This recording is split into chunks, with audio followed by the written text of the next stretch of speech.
பச்சை தீ வந்து இங்கே பத்துது இப்போது என்ன பண்ண ஏது பண்ண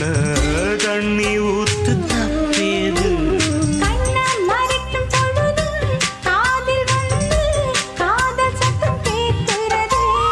கள்ள பார்வை பார்த்து